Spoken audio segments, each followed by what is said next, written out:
প্রিয়াঙ্কা এবং মধুমিতা দুজনেই গরিব ঘরের মেয়ে ছিল। তবে প্রিয়াঙ্কা দেখতে খুবই সুন্দর ফর্সা এবং মডার্ন হওয়ায় এক ধনী পরিবারের ছেলে রোহানের সঙ্গে তার বিয়ে হয়। আর অন্যদিকে মধুমিতার বিয়ে হয় এক গরিব ছেলে মনোজের সঙ্গে।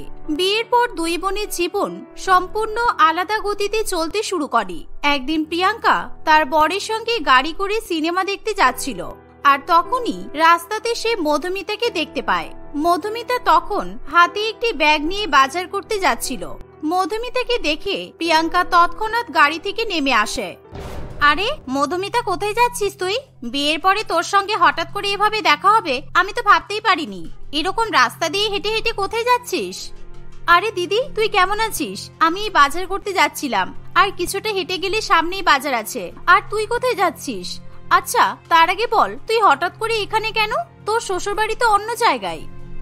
ও, আমি তো তোকে জানাতেই ভুলে গেছি। আসলে তুই যেই বাজারে বাজার করতে যাচ্ছিস, ওই বাজারের পাশে একটা বড় বিল্ডিং আছে না, ওই পুরো বিল্ডিংটাই আমার বর কিনে নিয়েছে। কদিন হচ্ছে আমরা ওখানে শিফট করেছি, আর এখন আমি আমার বরের সঙ্গে সিনেমা দেখতে যাচ্ছি। বাহ, খুব ভালো রে দিদি, শুনে খুবই খুশি হলাম। তাহলে আমরা দুই বোন এবার কাছাকাছি থাকতে পারবো, আর আমরা যখন তখন দেখাও করতে পারবো। চল না দিদি, আমার বাড়ি তো সামনেই। না না, আজকে আমি কোথাও যেতে পারবো না। বললাম না, আমি আমার বরের সঙ্গে সিনেমা দেখতে যাচ্ছি। আর হ্যাঁ, তোকে এভাবে ব্যাগ হাতে করে বাজার করতে যেতে দেখে আমার সত্যিই খুবই খারাপ লাগছে। আসলে কি বলতো, আমাকে এসব বাজার টাজার করতে হয় না। আমার বাড়িতে অনেক চাকর বাকর আছে, তো ওরাই সবকিছু করে। সবার জীবন তো আর এক নয় দিদি, তবে আমার জীবন নিয়ে আমার কোনো অসুবিধা নেই। ঠিক আছে দিদি, তুই তাহলে সময় পেলে অবশ্যই আমার বাড়িতে আসিস, কেমন? এই বলে মধুমিতা বাজারের দিকে রওনা দেয়, আর প্রিয়াঙ্কা মুখ বিকৃত করে গাড়িতে উঠে তার বরের সঙ্গে সিনেমা হলের দিকে রওনা দেয়। এভাবেই দেখতে দেখতে কিছুদিন কাটে। হঠাৎ করে একদিন প্রিয়াঙ্কা 4 চাকা গাড়ি করে মধুমিতাদের বাড়ির সামনে এসে উপস্থিত হয়। প্রিয়াঙ্কা যখন গাড়ি থেকে নেমে দাঁড়ায়, তখন তার চারপাশে লোকজনের ভিড় লেগে যায়, কারণ প্রিয়াঙ্কা খুবই শর্ট একটি ড্রেস পরে থাকে, সেই সাথে চোখে সানগ্লাস আর 2 হাতে দামি দামি উপহার। তাকে দেখতে কোনো হিরোইনের থেকে কম কিছু বলে মনে হয় না। তাই মধুমিতার পাড়া প্রতিবেশীরা অবাক দৃষ্টিতে প্রিয়াঙ্কার দিকে তাকিয়ে থাকে। এমনকি মধুমিতাও তার নিজের দিদিকে চিনতে পারে না। দিদি, আমি তো তোকে চিনতেই পারছি না, সত্যি। বিয়ের পরে তুই একদম পাল্টে গেছিস। সবাই ভাবছে আমার বাড়িতে নিশ্চয়ই কোনো হিরোইন এসেছে। হ্যাঁ রে, আসলে আমাদের বড় লোকেদের জীবন এরকমই হয়। আমার স্বামী এত বড় লোক, আমার শ্বশুর মশাই এত বড় লোক, তাই আমাদের তো একটা সম্মান আছে। আমি যদি এখন তোর মতো গরিব সেজে ঘুরে বেড়াই, তাহলে আমার স্বামী আর শ্বশুর মশাইয়ের সম্মান তো মাটিতে মিশে যাবে। আচ্ছা ছাড়, চল বাড়িতে যাই। এই শুনে মধুমিতা প্রিয়াঙ্কাকে তার বাড়ির মধ্যে নিয়ে যায়। মধুমিতাদের ভাঙাচোরা পুরানো ঘরবাড়ি দেখে প্রিয়াঙ্কা কেমন যেন চোখ মুখ বিকৃত করতে থাকে। ও, এটাই তাহলে তোর শ্বশুর বাড়ি? বাবা মা বলেছিল তোর গরিব ঘরে বিয়ে হয়েছে, কিন্তু তোর যে এতটা গরিব ঘরে বিয়ে হয়েছে এটা আমার সত্যি ধারণা ছিল না। আচ্ছা এই নে, আমি তোর জন্য এখানে দামি দামি কিছু উপহার এনেছি। যতই হোক, বিয়ের পর প্রথমবার বোনের শ্বশুর বাড়িতে এলাম, খালি হাতে কি আর আসা যায়? ধন্যবাদ দিদি। আচ্ছা দিদি, তুই বস, আমি তোর জন্য চা করে নিয়ে আসছি। চা খাবি তো?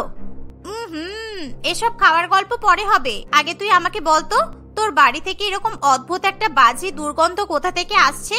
যখন থেকে আমি এখানে এসে বসেছি তখন থেকেই কিন্তু নাকে এই দুর্গন্ধটা পাচ্ছি।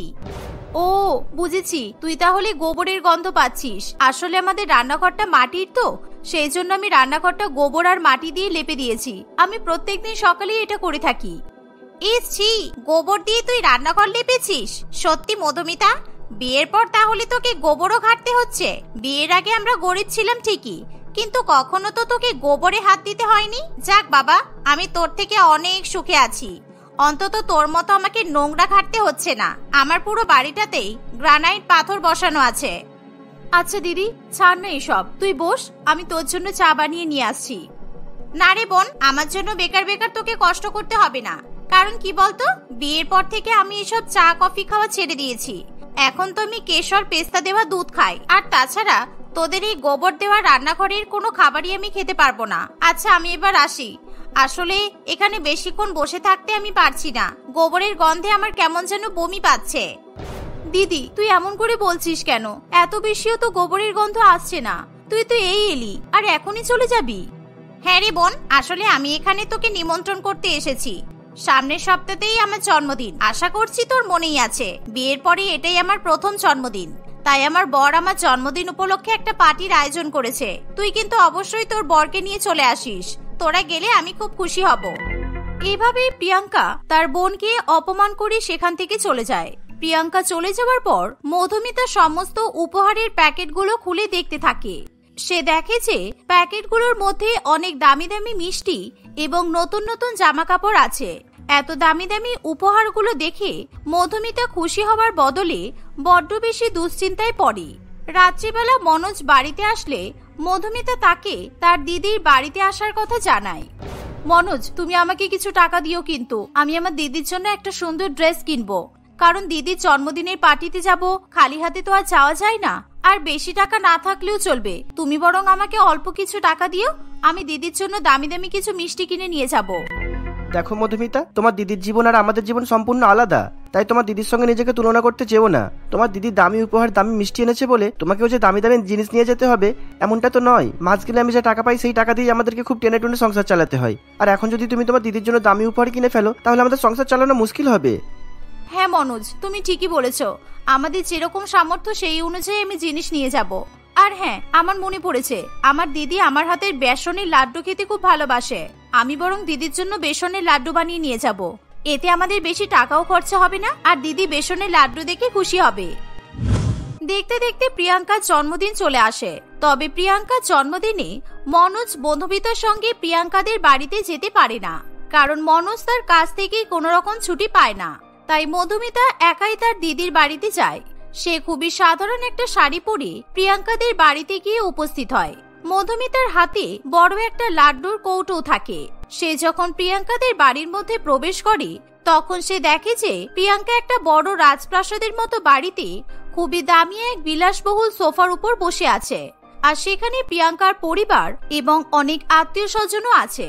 প্রিয়াঙ্কাকে দেখে মধুমিতা খুবই খুশি হয়। দিদি দিদি, এদিকে এদিকে, এই দেখ দিদি, আমি এসে গেছি। শুভ জন্মদিন দিদি, এই দেখ আমি তোর জন্য কি এনেছি। আমি তোর জন্য নিজের হাতে বানানো বেসনের লাড্ডু এনেছি। মধুমিতার কথা শুনে প্রিয়াঙ্কা প্রচন্ড পরিমাণে রেগে যায়। তাই সে তাড়াতাড়ি করে সেখান থেকে উঠে মধুমিতাকে এক সাইডে নিয়ে যায়। মধুমিতা, গরিব হওয়ার সাথে সাথে তোর কি বুদ্ধি শুদ্ধিও লোপ পেয়েছে? হ্যাঁ মানছি তুই গরিব, কিন্তু তাই বলে তুই তোর বড়লোক দিদির শ্বশুর বাড়িতে এরকম সাধারণ গরিবদের মতো শাড়ি পরে চলে আসবি? একটা দামি ভালো শাড়ি পরে আসার মুরদ নেই তোদের? তার উপর সবার সামনে তুই এরকম ভাবে আমাকে দিদি দিদি বলে ডেকে উঠলি কেন? তুই জানিস তোর জন্য আমার কতটা প্রেস্টিজে লেগেছে? চিন্তা করো না বৌমা, আমি সব ম্যানেজ করে দিয়েছি। আমি আমাদের রিলেটিভদের বলেছি এই মেয়েটা তোমার বাপের বাড়ির কাজের মেয়ে, তোমার জন্মদিনে তোমার সঙ্গে দেখা করতে এসেছে। আচ্ছা বৌমা, তোমার মাথাটাও কি সত্যি খারাপ হয়ে গেছে? তুমি এত বড় পার্টিতে তোমার এই গরিব বোনকে নিমন্ত্রণ করতে গেলে কেন? প্রিয়াঙ্কা দেখো, তোমার বোন তোমার জন্য কি উপহার নিয়ে এসেছে, বেসনের লাড্ডু। এটা আবার জন্মদিনের কোনো উপহার হলো? তোমার মনে আছে তুমি যখন তোমার বোনের শ্বশুর বাড়িতে গিয়েছিলে তখন কত দামি দামি উপহার দামি দামি মিষ্টি নিয়ে গেছিলে বলো তো? প্রিয়াঙ্কা এবং তার পরিবারের কাছ থেকে এরকম অপমানজনক কথা শুনে সঙ্গে সঙ্গে মধুমিতার চোখ থেকে অশ্রু ঝরতে শুরু হয়। এমনকি সে বাক্যহারা হয়ে যায়। তাদের কথার প্রতি উত্তরে সে কি বলবে কিছুই বুঝে উঠতে পারে না। দেখ মধুমিতা, তুই প্লিজ এখান থেকে চলে যা। আর হ্যাঁ, তোকে এখানে নিমন্ত্রণ করে আমি সত্যিই ভুল করে ফেলেছি। আর শোন, আমার শ্বশুর বাড়িতে দয়া করে তুই আর কখনো আসিস না। আমার শ্বশুর বাড়িতে আসার জন্য তোকে তোর লাইফস্টাইলটা চেঞ্জ করতে হবে। বড়লোক না হতে পারলেও বড় লোকেদের মতো সেজে আমার বাড়িতে তোকে আসতে হবে। তার আগে তুই আমাদের বাড়িতে আসিস না। এবার তুই যেতে পারিস। চিন্তা করিস না দিদি, তোদের বাড়িতে এসে আমি এটা সত্যিই বুঝতে পারলাম যে বড় লোকেদের জীবন আর গরিব লোকেদের জীবনের মধ্যে অনেক পার্থক্য আছে। আমি আর কখনো তোদের বাড়িতে আসবো না।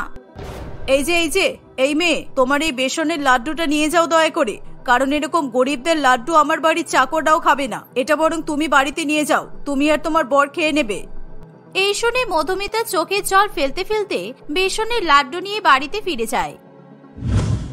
সে বাড়িতে গিয়ে প্রচন্ড পরিমাণে কান্নাকাটি করতে থাকে। নিজের মায়ের পেটের দিদির কাছ থেকে এরকম অপমান মধুমিতা কিছুতেই মানতে পারে না। তাই সে মনে মনে ঠিক করে সে আর কখনোই তার দিদির সঙ্গে কোনো যোগাযোগ করবে না। অন্যদিকে প্রিয়াঙ্কাও তার বোনের সঙ্গে কোনো রকম যোগাযোগ করার চেষ্টা করে না। এভাবেই দেখতে দেখতে 2-3 বছর কাটে। ভাগ্যক্রমে দুই বোন একসঙ্গে গর্ভবতী হয়। আর তাদের দুজনকে একই দিনে একই সরকারি হাসপাতালে ভর্তি হতে হয়। মনোজ গরিব হওয়ায় মধুমিতাকে সে সরকারি হাসপাতালে ভর্তি করতে বাধ্য হয়। আর অন্যদিকে প্রিয়াঙ্কার অবস্থা খুবই শোচনীয় থাকায় তারা বড় নার্সিং হোম পর্যন্ত পৌঁছাতে পারে না। তাই প্রিয়াঙ্কাকেও তার পরিবার সরকারি হাসপাতালে নিয়ে যায়। দেখো মধুমিতা, আমাদের জমজ ছেলে হয়েছে। দেখো, তুমি খুশি তো মধুমিতা? আমি খুব খুশি হয়েছি। সদ্যজাত যমজ দুই বাচ্চার দিকে তাকিয়ে আনন্দে মধুমিতার মন ভরে যায়। ঠিক এমন সময় মধুমিতা পাশের রুম থেকে এক মহিলার কান্নার আওয়াজ শুনতে পায়। সেই মহিলার গলার আওয়াজ খুবই পরিচিত মনে হওয়ায় মধুমিতা তাড়াতাড়ি করে সেখানে ছুটে যায়। এসব কি হয়ে গেল রে বাবা? এখন যদি বৌমা জানতে পারে যে বৌমা মৃত বাচ্চার জন্ম দিয়েছে, তাহলে বৌমা তো পাগল হয়ে যাবে। এমনকি ডাক্তারবাবু বলেছে বৌমা মানসিকভাবে ভারসাম্যহীন হয়ে যেতে পারে। কোনো ঠিক নেই, বৌমা কোমাতেও চলে যেতে পারে। এই অবস্থাতে আমরা বৌমাকে কিভাবে সত্যি কথাটা জানাবো? কিছুক্ষণের মধ্যেই তো বৌমার জ্ঞান ফিরে আসবে। এসব শুনে মধুমিতা আসল ব্যাপারটা বুঝতে পারে। তাই সে তৎক্ষণাৎ মনোজের সঙ্গে আলোচনা করে তার নিজের একটা ছেলেকে কোলে নিয়ে প্রিয়াঙ্কার শাশুড়ি মা এবং স্বামীর কাছে আসে। আপনাদের মতো আমিও চাই না যে আমার দিদির জীবনের কোনো ক্ষতি হোক, কারণ আমি আমার দিদিকে খুব ভালোবাসি। আমার যমজ ছেলে হয়েছে, তাই আমার একটা ছেলেকে আপনারা নিয়ে নিন। দিদিকে বলবেন এটা দিদিরই ছেলে। দিদি যেন জানতে না পারে। আর হ্যাঁ, দিদি যেন জানতে না পারে এই ছেলেটা আমার, কারণ আমরা গরিব আর দিদি বড়লোক। আমার বড়লোক দিদি আমার মতো গরিবের ছেলেকে স্বীকার নাও করতে পারে। আর হ্যাঁ, আপনাদের কাছে আমার একটা অনুরোধ, আমার এই ছেলেকে আপনারা ধনীদের জীবন আর গরিবদের জীবন দুটো সম্পর্কেই সবকিছু বোঝাবেন, কারণ আমি চাই না আমার ছেলেও বড় হয়ে গরিবদের অবহেলা করুক। আমার ছেলে যাতে গরিবদের দুঃখ কষ্ট বুঝতে পারে, আমি এটাই চাইবো। আমি আর কিচ্ছু চাই না। মধুমিতার কথা শুনে প্রিয়াঙ্কার স্বামী এবং শাশুড়ি মা তার কাছে হাত জোড় করে কৃতজ্ঞতা স্বীকার করে আর তাকে ধন্যবাদ জানাতে থাকে। এসব ঘটনা প্রিয়াঙ্কা বেডে শুয়ে শুয়ে সবটাই দেখতে থাকে। আসলে প্রিয়াঙ্কার অনেক আগে জ্ঞান ফিরে আসে, তবে সেটা কেউ বুঝতে পারে না। তাই প্রিয়াঙ্কা সমস্ত সত্যিটাই জানতে পেরে যায়। বোন, আমাকে ক্ষমা করে দে বোন। আমি তোকে অনেক অপমান করেছি, তোকে অনেক ছোট করেছি। বড়লোক হওয়ার অহংকারে আমি সত্যি অন্ধ হয়ে গিয়েছিলাম। আর দেখ, আজকে উপরওয়ালা আমাকে আমার পাপের শাস্তি দিল। আমি আমার বাচ্চাকে হারিয়ে ফেললাম, আর সেই সাথে ডাক্তারবাবু বলেছে আমি আর কখনো মা হতে পারবো না। আমাকে ক্ষমা করে দে বোন। তোর সঙ্গে এত বাজে ব্যবহার করার পরও তুই আমার জীবন বাঁচানোর জন্য নিজের সন্তান আমাকে দিতে এসেছিস। আমি তোর কাছে চিরকৃতজ্ঞ থাকবো রে বোন। আর তুই যেমনটা চাস আমি ঠিক সেভাবেই এই বাচ্চাটাকে মানুষ করব। এভাবেই মায়ের মমতার ফলে ধনী গরিব দুই বোনের মধ্যে সমস্ত ভেদাভেদ চিরতরে দূর হয়ে যায়। বিলাসপুর নামক এক গ্রামে পাঁচ ভাই তাদের বউয়ের সঙ্গে বাস করে। পাঁচ ভাই মিলে কয়লা কারখানায় কাজ করে সংসারের খরচ জোগায়। চার ভাই সারাদিন এত কষ্ট করে টাকা রোজগার করলেও তাদের চার বউ সুলগ্না, চন্দ্রা, রুমকি এবং ঝিমলি কেমন যেন কুড়ে এবং আরামপ্রিয় প্রকৃতির ছিল। কিন্তু রঞ্জনের বউ পৃথা ছিল অন্য ধরনের। সে সংসারের সমস্ত কাজকর্মই করে। এত বড় সংসারকে একেবারে নিজের আঁচলে সুন্দর করে বেঁধে সে সাজিয়ে রাখে। দূর, এই কাঠের কুড়ে ঘরে থাকতে আমার একেবারে ভালো লাগে না। মা বাবা কেন যে আমাকে এই গরিব ঘরে বিয়ে দিল কি জানি। সুখে থাকতে ভূতে কিলানো যাকে বলে। বড়লোক বাপের ছেলের সঙ্গে বিয়ে দিলেই তো পারতো। তা যা বলেছো, শাশুড়ি মাও তো ড্যাং ড্যাং করে চলে গেল, আর আমাদের উপরে এই গরিব সংসারের দায়িত্ব এসে পড়েছে। আর ভালো লাগে না। কোথায় রাজপ্রাসাদের মতো অট্টালিকায় থাকবো তা নয়, এই গরিব ঘরে পচে মরতে হচ্ছে। এইভাবে চার বউ নিজেদের শোচনীয় অবস্থার কথা যতই ভাবে ততই যেন হতাশ হয়ে পড়ে। তারা নিজেদের অবস্থার কাঁদুনি গাইছে। সেই সময় পৃথা তাদের জন্য চা নিয়ে আসে। সারাক্ষণ সংসারের কাজ করছি আমি, আর তোমরা সারাক্ষণ শুধু চিৎকার করছো। কোন কাজটা করো তোমরা সারাদিন বলো তো? এই তো চা খেয়ে যেই সন্ধ্যা হবে অমনি সিরিয়ালের জুড়ি নিয়ে চারজনে বসে পড়বে, আর রাত্রিবেলা রান্না করতে হবে আমাকে। তোমাদের জীবনধারা দেখলে কোনো অংশেই তোমাদেরকে গরিব বলে মনে হয় না। পৃথার মুখে এরকম কাজ নিয়ে খোটা শুনতে চার বউয়ের একেবারেই ভালো লাগে না। তাই তারা পৃথার কথা জবাব দিয়ে বলে, এত কাজ নিয়ে জ্ঞান দিতে আসিস না তো। সংসারের কাজ করবি, তাতে আবার ভাগাভাগির কি আছে রে? আর তোর যদি মনে হয় তুই কাজ করবি না, করিস না, কিন্তু এখন আমাদের মাথা খাস না। যা এখান থেকে। এই বলে তারা চার বউ আবার নিজেদের দারিদ্রতা নিয়ে বচন আদান প্রদান করতে শুরু করে। সন্ধ্যা হতে না হতেই চারজন এক বাটিতে মুড়ি ঢেলে নেয়। তারা মুড়ি খেতে খেতে বাংলা সিরিয়ালের রোমাঞ্চ উপভোগ করে। সেই সময় বাইরে চিৎকার শুনে সিরিয়ালের দিক থেকে তাদের মনোযোগ সরে যায়। পৃথাও ভয় পেয়ে রান্নাঘর থেকে বেরিয়ে আসে। তারা পাঁচ বউ বাড়ির বাইরে বেরিয়ে দেখে তাদের কুড়ে ঘরে আগুন লেগে গেছে। একই অবস্থা, আমাদের ঘরে আগুন কিভাবে লাগলো? যে করেই হোক আমাদেরকে আগুন নেভাতেই হবে, না হলে কিন্তু সব পুড়ে ছাই হয়ে যাবে। আমি এক্ষুনি পাতকুয়ো থেকে জল নিয়ে আসছি, এই চল তোরা আমার সাথে চল, জল না দিলে আগুন নিভবে না। এই বলে পাঁচ বউ পাতকুয়ো থেকে জল তুলতে চলে যায়। তারা সেই জল ছিটিয়ে ঘরের আগুন নেভানোর চেষ্টা করে, কিন্তু তাতে কোনো কাজের কাজ হয় না। আগুনের লেলিহান শিখা ভয়ঙ্কর রূপ ধারণ করে, আর নিমেষের মধ্যে তাদের কুড়ে ঘর এবং ঘরের ভিতরের সমস্ত জিনিসপত্র পুড়ে ছাই হয়ে যায়। তাদের কাছে নিজেদের ঘর চোখের সামনে পুড়তে দেখা ছাড়া আর কোনো উপায় থাকে না। আমি কিছুতেই বুঝতে পারছি না এমন আগুন লাগলো কি করে। এবার আমরা কোথায় থাকবো? এই শীতের মধ্যে আমাদের একটা সম্বল ছিল কুড়ে ঘর, সেটাও জ্বলে পুড়ে গেল। এভাবেই তারা পাঁচ বউ কান্নাকাটি করতে থাকে। কিছুক্ষণ পর পাঁচ ভাই বাড়িতে এসে বাড়িঘরের এরকম ছাইভস্ম অবস্থা দেখে ভীষণ পরিমাণে ভয় পায়। তারা হাজারবার আগুন লাগার কারণ জিজ্ঞাসা করলেও কেউ কিছু বলতে চায় না। সারাদিন তো আমরা কত কষ্ট করি, আর তোমাদের দ্বারা শুধুমাত্র একটাই কাজ, ঘর সামলানো, সেটাও হচ্ছে না। এইবার আমরা থাকার জায়গা কোথা থেকে পাবো? এই ঘরে আগুন লেগে যাওয়ার পেছনে আমরাই দায়ী। তখন চন্দ্রার পাল্লায় পড়ে যদি ঘরের বাইরে শুকনো পাতে আগুন না লাগাতাম তাহলে এসব কিছু হতো না। শীত থেকে বাঁচার জন্য আগুন জ্বালিয়েছি ঠিকই, কিন্তু আগুন নিভাতে পারিনি আমরা, আর না নিভিয়ে ঘরে চলে এসেছি। সেখান থেকেই মনে হয় আগুন লেগেছে। ও এখন আমার দোষ, তাই তো? তুমি নিজেই তো সিরিয়াল দেখবে বলে তাড়াহুড়ো করছিলে, আর তোমার জন্যই তো আমি আগুন নেভাতে ভুলে গেছি। এভাবেই চার বউ নিজেদের মধ্যে ঝগড়া শুরু করে দেয়। তোমরা একটু চুপ করবে? এখন শীতের মধ্যে মাথা গোজার ঠাই কোথায় পাবো বুঝতে পারছি না, আর তোমরা ঝগড়া করে মরছো। আমাদের যে করে হোক থাকার একটা ব্যবস্থা করতেই হবে তো। এমন সময় সুলগ্নার মাথায় একটা বুদ্ধি আসে। সে বরাবর বাংলা সিরিয়াল দেখে যেহেতু অভ্যস্ত ছিল, তাই তার বুদ্ধিও হয় বাংলা সিরিয়ালের মতোই।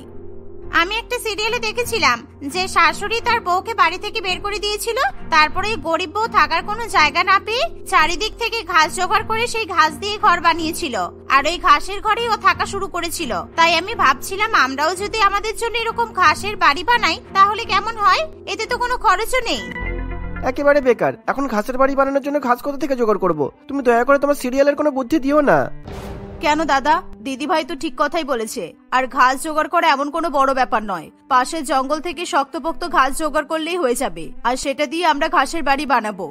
প্রথমে কেউ তাদের কথাতে রাজি হয় না, কিন্তু বিনা খরচায় ঘাসের বাড়ির থেকে ভালো অন্য কিছুর উপায়ও তারা পায় না। এর ফলে সকলেই ঘাসের বাড়ি বানাতে রাজি হয়ে যায়। পৃথা দেখে যে সেই মুহূর্তে ঘাসের বাড়ি একমাত্র ভালো থাকার জায়গা হতে পারে। আর দেরি না করে পাশের জঙ্গলে তারা চলে যায়। সেখান থেকে বেশ ভালো মজবুত থেকে ঘাস জোগাড় করতে শুরু করে তারা। কিছুদিনের মধ্যেই তারা সবাই মিলে ঘাসের বাড়ি তৈরি করে নেয়। বাহ, এই ঘাসের বাড়িটা কি সুন্দর দেখতে হয়েছে, আর আমাদের 1 টাকাও খরচ হয়নি। না হলে এই শীতের মধ্যে কোথা থেকে টাকা জোগাড় হতো, আর কি করেই বা শক্তপোক্ত বাড়ি তৈরি হতো বলতো? তারা সকলে মিলে ঘাসের বাড়িতে বসবাস করতে শুরু করে ঠিকই, কিন্তু এরপরেও বিপদ তাদের পিছু ছাড়ে না। প্রায় বেশ কিছুদিন সব ঠিকঠাকই চলে। তারপর একদিন, এই পৃথা, তুই জানা বাইরের কুয়ো থেকে জল তুলে নিয়ে আয়, কারণ বাকি বউরা মনে হয় না কোনো কাজ করতে ইচ্ছুক। যা, তাড়াতাড়ি যা, আমি ততক্ষণে ভাত রান্না করি। আর পৃথা, জামা কাপড় কেচে ধুয়ে মেলে দিয়ে আয়। আচ্ছা দিদি, যাচ্ছি। শুধু আমরা 3 জনেই ঘাসের বাড়িতে কাজ করে মরি, আর বাকি 2 জন তো পড়ে পড়ে ঘুমোক। উফ, কানের সামনে এরকম চিৎকার করিস না তো। আর তোর বর বাড়িতে আসলে বলবি যে আমাদের ঘাসের বাড়ির জানালাগুলো হালকা হয়ে গেছে, ওগুলো কিন্তু খুলে ঠিক করতে হবে। ঠিক আছে, বলবো। আমি যাই, জল নিয়ে আসি।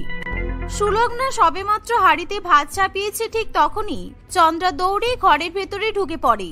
বাইরে থেকে হঠাৎই দৌড়ে ঘরের ভেতরে আসার ফলে সে খুবই হাঁপিয়ে ওঠে। চন্দ্রার এরকম নাজেহাল অবস্থা দেখে সুলগ্না ভীষণ পরিমাণে অবাক হয়, কারণ দুপুর বেলায় সবার এখন ভাত খাওয়ার সময়। আর ঠিক সেই সময় চন্দ্রার ব্যতিব্যস্ত হয়ে ওঠার কারণ সুলগ্না বুঝে উঠতে পারে না। কি রে চন্দ্রা, তুই এমন দৌড়াদৌড়ি করছিস কেন? কিছুক্ষণ আগে দেখলাম বাইরের কুয়ো থেকে জল তুলছিলি, আর এখন দৌড়ে ঘরের ভেতরে ঢুকে পড়লি। কি হয়েছে তোর?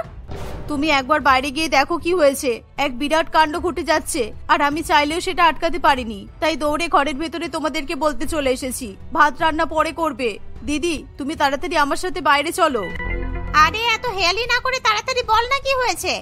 আরে বাইরে দুখানা বড় বড় গরু এসেছে, আর গরু দুটো আমাদের ঘাসের বাড়ির সব ঘাস খেয়ে ফেলছে। আমি যেই ওদেরকে আটকাতে গেছি, অমনি ওরা শিং নিয়ে আমাকে গুতানোর জন্য আমাকে তাড়া করেছে। আমি গরুর গুঁতো খাওয়ার ভয়ে তো দৌড়ে ঘরে পালিয়েছি। চন্দ্রার মুখে এমন কথা শুনে বাকি বউয়েরা খুব ভয় পেয়ে যায়। তারা বেশি দেরি না করে তৎক্ষণাৎ ঘাসের বাড়ি থেকে গরুর ঘাস খাওয়া আটকাতে বড় বড় ডান্ডা নিয়ে বাইরে এসে উপস্থিত হয়। বাইরে এসে তারা দেখে যে দুটো গরু মিলে মনের শোকে ঘাসের বাড়ি থেকে ঘাস ছিঁড়ছে আর চামড় চামড় করে ঘাস চিবাচ্ছে। তবে রে, আমাদের এত কষ্ট করে বানানো ঘাসের বাড়ি থেকে তোরা ঘাস খেয়ে পালাবি, আর আমরা তোদের ছেড়ে দেব? এই সবে মিলে গরু দুটোকে ডান্ডা পেটা কর, আমাদের ঘাসের বাড়ি নষ্ট করে বের করে দেব একেবারে। হ্যাঁ দিদি, চলো চলো চলো। এই বলে তারা চার বউ মিলে দুটো নিষ্পাপ গরুর উপর ঝাঁপিয়ে পড়ে। যেই না তারা দুই গরুর পিঠে ডান্ডা বসাবে, অমনি দুই গরু খেপে যায়, আর তারা বড় শিং নিয়ে চার বউকে তাড়া করে। এমন শিংয়ের দৈর্ঘ্য প্রস্থ দেখে চার বউ ভয় পেয়ে যায়। তারা দৌড়াতে শুরু করে। কিছুক্ষণ পর তারা চার বউ পা পিছলে একেবারে এদিক ওদিক ছিটকে পড়ে যায়। তারা চারজনে ব্যথায় আর্তনাদ করে ওঠে।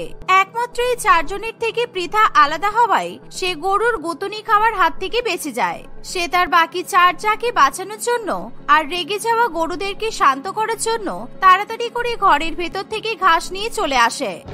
এই নে, তোরা কত ঘাস খাবি খেয়ে নে। আমি জানি শীতের দুপুরে তোদের ভীষণ পরিমাণে খিদে পায়, আর চারিদিকে ঘাসের অভাবে তোরা কিছু খেতে পারছিস না। তাই আমাদের ঘাসের বাড়ি থেকে তোরা ঘাস খেতে এসেছিস। এই নে, এবার মনের আনন্দে ঘাস খা। পৃথা ভীষণ পরিমাণে পশুপ্রেমী প্রকৃতির একটি মেয়ে ছিল। বিড়াল, কুকুর, গরু, ছাগল সব ধরনের পশুই পৃথার খুব পছন্দের। তাই তার আচরণে দুই গরু ধীরে ধীরে শান্ত হয়। তারা ঘাসের বাড়ি থেকে ঘাস খাওয়া ছেড়ে দিয়ে পৃথার দেওয়া ঘাস খেতে শুরু করে। তাদের পেট ভরে গেলে তারা আর কাউকে কোনো রকম ভাবে বিরক্ত না করে সেখান থেকে চলে যায়। তুই পশু সেবা পরে করবি, আগে আমাদেরকে বাঁচা। আমাদের চারজনের কোমর যন্ত্রণায় ছিঁড়ে যাচ্ছে, আমাদেরকে দয়া করে তুই হসপিটালে নিয়ে চল। আমাদের কোমর, বাবারে বাবা, একেবারে গেল, ভেঙে গেল। আমার কাছে তোমাদেরকে গাড়ি করে হাসপাতালে নিয়ে যাওয়ার মতো টাকা নেই, আর আমাদের ঘাসের বাড়ির চারপাশ একেবারে নির্জন। এখন আমি লোক ডাকবো কি করে? তোমরা চিন্তা করো না তো, আমি এক্ষুনি আমাদের বড়দেরকে খবর দিচ্ছি, ওরা ডাক্তারবাবুকে বাড়িতে নিয়ে আসবে। আর যে কত কষ্ট ঘাসের বাড়ির জন্য সহ্য করতে হবে কে জানে। এই বলে পৃথা ঘরে গিয়ে তার বরকে ফোন করে সব ঘটনা জানায়। তারা পাঁচ ভাই এরকম ভয়ানক ঘটনা শুনে কারখানায় কাজ করার পরিস্থিতিতে থাকে না। তারা কারখানা থেকে ছুটি নিয়ে যে করেই হোক একজন ডাক্তারের ব্যবস্থা করে। সেই ডাক্তার নিয়ে তারা বাড়িতে আসে। ডাক্তারবাবু গরু সিংয়ের গুঁতো খাওয়া চার বউয়ের চিকিৎসা করে তাদেরকে ওষুধ দিয়ে দেয়। চার বউ ধীরে ধীরে সুস্থ হয়ে ওঠে। আমি আমার জীবনে প্রথমবার ঘাসের ঘর দেখলাম। আপনাদেরকে একটা উপদেশ দিই, আপনারা দয়া করে আর ঘাসের ঘরে থাকবেন না, কারণ আজকে যে করে হোক একটা বিপদ থেকে বেঁচে গেছেন, পরে আবার কোনো বিপদ হতেই পারে। তাই থাকার যত কষ্টই হোক না কেন, আপনারা টিনের চালের অন্তত বাড়ি বানিয়ে নিন। হ্যাঁ, আপনি ঠিকই বলেছেন। ধন্যবাদ ডাক্তারবাবু, এই নিন 500 টাকা আপনার ফিস। না না, আমার ফিস লাগবে না। আপনাদের এমন অবস্থা থেকে আমার কষ্ট হচ্ছে, এই টাকা দিয়ে নিজেদের বউদের ওষুধ কিনে খাওয়াবেন, কেমন? এই বলে ডাক্তারবাবু সেখান থেকে চলে যায়। তার উপদেশ একেবারেই পাঁচ ভাই ফেলে দিতে পারে না।